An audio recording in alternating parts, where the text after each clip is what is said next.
അപ്പോൾ വളരെ സന്തോഷപൂർവ്വം തന്നെ അതിൽ അഭിനയിച്ചു വന്ന ഒരാളാണ്. ഇതിനേക്കാൾ ഉപരി ഞാൻ ചുമ്മാ ഇതിലെ ഒരാവശ്യത്തിന് പോവുകയായിരുന്നു.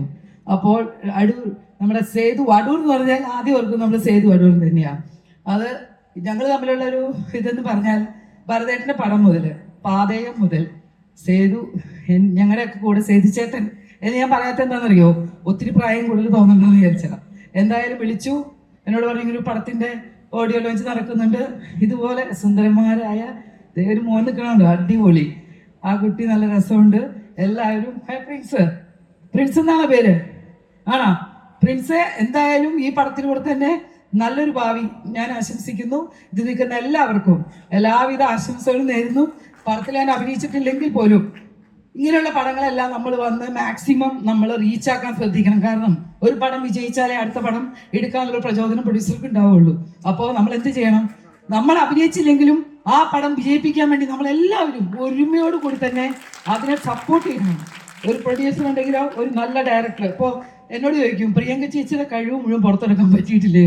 ശരിയാ, എൻ്റെ കഴിവ് പുറത്തെടുക്കാൻ ഒരു സമയം വരും. അത് ആര് തീരുമാനിക്കണം? ഒരു നല്ല ഡയറക്ടർ തീരുമാനിക്കണം. ഒരു ഡയറക്ടർ വിചാരിച്ചു കഴിഞ്ഞാൽ ഏതൊരു നടനെയും നടിയെയും നല്ല രീതിയിൽ തന്നെ മുന്നോട്ട് കൊണ്ടുവരാൻ സാധിക്കും. ഒരു ഡയറക്ടറുടെ കയ്യിൽ തന്നെയാണ് ഒരു നടിയുടെ എല്ലാവിധ അഭിനയങ്ങളും ഇരിക്കുന്നത്. അപ്പോൾ ഇരിക്കുന്ന ഈ ചെറുപ്പക്കാരനാണ്. ഒരുപാട് വർഷം, ഞാനിപ്പോൾ കുറേ വർഷങ്ങളായി ഞാൻ അഭിനയിച്ച പടങ്ങളിൽ പുട്ടിന് പീര പോലെ ചെറിയ സീനാണെങ്കിലും എന്നെക്കൊണ്ട് നിങ്ങളുടെ മനസ്സിൽ ചെറിയൊരു സ്ഥാനം ഉണ്ടാക്കിയെടുത്തിട്ടുണ്ടെന്ന് ഞാൻ വിശ്വസിക്കുന്നു. എനിക്കത് തന്നെ എനിക്കൊരു ലോട്ടറി അടിച്ച പോലെയാണ്.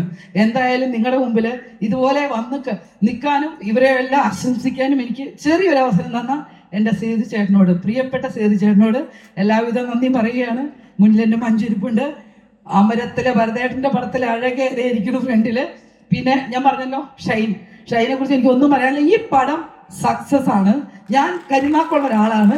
ഈ പടം സക്സസ് ആവും. ഇതിന്റെ 100ാം ദിവസം ആഘോഷിക്കുമ്പോൾ സേതു ചേട്ടാ എന്നെ വിളിക്കണം, ഞാൻ വരും. വിളിക്കില്ലേ എല്ലാവരും? ഇല്ലേ? അപ്പോൾ ഒരു പ്രചോദനം എല്ലാവർക്കും. നമ്മൾ ആർട്ടിസ്റ്റുകളാണെങ്കിലും കൂടെ നിൽക്കുന്നവരെ നിൽക്കണില്ലേ, ക്യാമറയിൽ നിൽക്കണുണ്ടോ? ഇവരെല്ലാവരും നമ്മളിലുള്ള എന്തൊക്കെ കാര്യങ്ങൾ പുറത്തു കൊണ്ടുവരാൻ പറ്റും എന്ന് നോക്കി നിൽക്കുന്ന ആൾക്കാരാണ്. ഇവർക്കാണ് നമ്മൾ ആദ്യം സപ്പോർട്ട് ചെയ്യേണ്ടത്. കാരണം ഈ പടം ആദ്യം പുറത്തു വരുന്ന ഇവരിൽ കൂടെ ആയിരിക്കും. അപ്പൊ ഇവർക്കും സപ്പോർട്ട് കൊടുക്കുക. ഈ ഇരിക്കുന്ന എല്ലാവർക്കും ദൈവത്തിന്റെ എല്ലാ അനുഗ്രഹം ഉണ്ടാവട്ടെ എന്ന് പ്രാർത്ഥിക്കുന്നു. നന്ദി, നമസ്കാരം.